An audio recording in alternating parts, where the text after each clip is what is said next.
Hello again. I'm going to finish up this PowerPoint lesson about the fiscal ship so you guys can get started playing the simulation. So like I said, there are some major challenges associated with the fiscal debt crisis. Challenge number 3 is that increased costs for major healthcare programs. They're going to continue to go up. So unless current laws are changed, the federal deficit is expected to grow substantially over the next 30 years because of this medical and healthcare spending. We can see that medical spending is expected to continue increasing as it has done for the last few decades. It's not going back down unless it's curbed by some kind of legislation passed by our government. What are the major consequences of having a large and growing federal debt?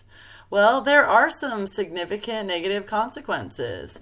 For instance, at a national level, we are not able to save as much money, so reduced national savings and income in the long term. Increases the government's interest costs, putting more pressure on the rest of the budget. So there are those trade-offs again. Because we have to put more money to pay off the debt, we have less money to spend on other parts of our budget, which limits our lawmakers' ability to respond to unforeseen events and crises, like the one we're in currently, and increases the likelihood of another fiscal crisis happening, a situation in which the interest rate on federal debt rises abruptly, dramatically increasing the cost of government borrowing, and that impacts what we're able to do as far as our government spending in the future. And so it actually impacts the lives of future Americans. All right, playing the game. I know that's all bad news, but this is the fun part because you guys get to be part of the solution to this major problem. So the game is called the Fiscal Ship.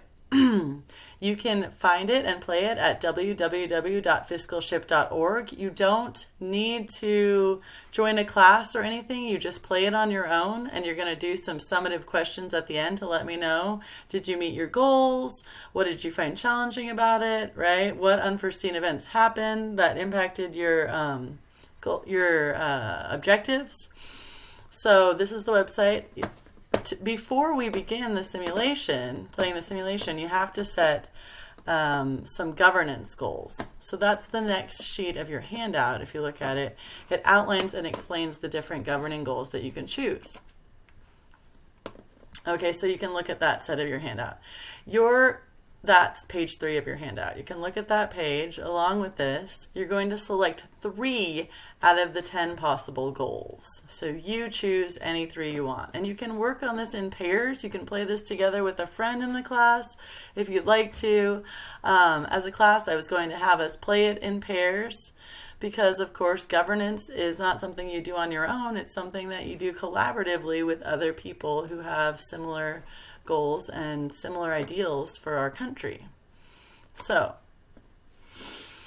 there are 10 different governing goals to choose from. Reducing inequality, that could be your goal. Strengthening the national defense, fighting climate change, strengthening the social safety net for people who are at risk of falling down the income ladder and becoming homeless. Tax cutter, that could be one of your goals if you want to cut the taxes for people, reduce the federal tax revenues. Shrinking government could be a goal for some, and protecting the elderly could be your goal.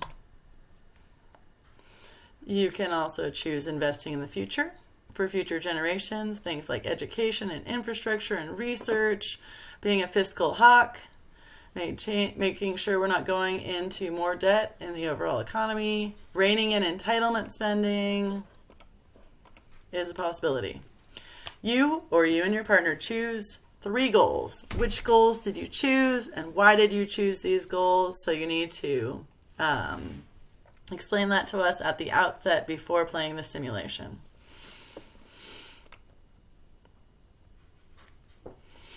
During the Fiscal Ship game, you will be making policy decisions using your own values. Before we play, I want you to think about how your values may align with other policymakers and other voters.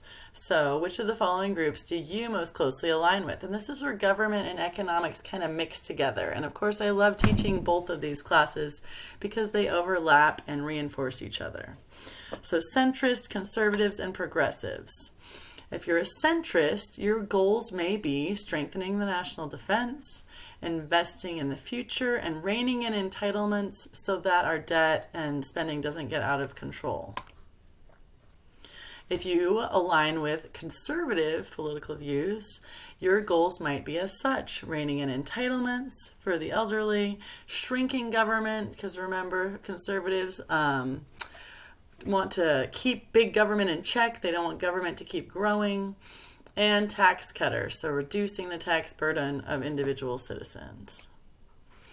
If you're a progressive or a green, your goals might be reducing inequality, investing in the future, things like education and infrastructure, and strengthening the social safety net for our most vulnerable Americans.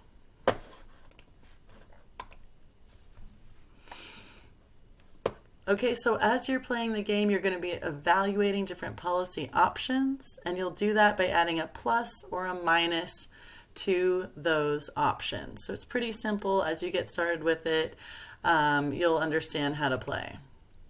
For example, eliminate student loan subsidies. If you like that option, you're going to plus it. If you don't like that option, you're going to put a negative sign by it. Eliminating the Department of Education. Again, free public tuition at public colleges. If you like that option, you give it a plus. If you don't like that policy option, you give it a negative. So you'll go through all the policy options and evaluate them either plus or minus for all the categories, and then you'll start the simulation. Okay, so it's time to play the game now. I want you to get on this website, www.fiscalship.org. You can watch this short video, which is there on the introduction page, which basically gives you just like a 2-minute overview about the premise for the game and how to play it. It doesn't have any of the national debt and policy stuff that I just talked to you about in this presentation, so you're all ready to go with that.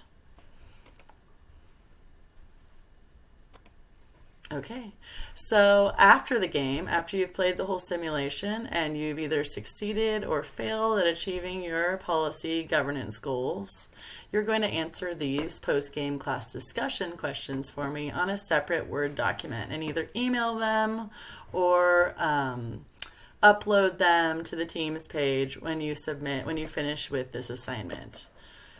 How difficult was it to pursue your goals while also hitting the debt targets? Which of your goals were the most difficult to achieve? Which of your policy choices had the biggest impact on your fiscal targets, meaning your budget goals? And which ones barely moved the line?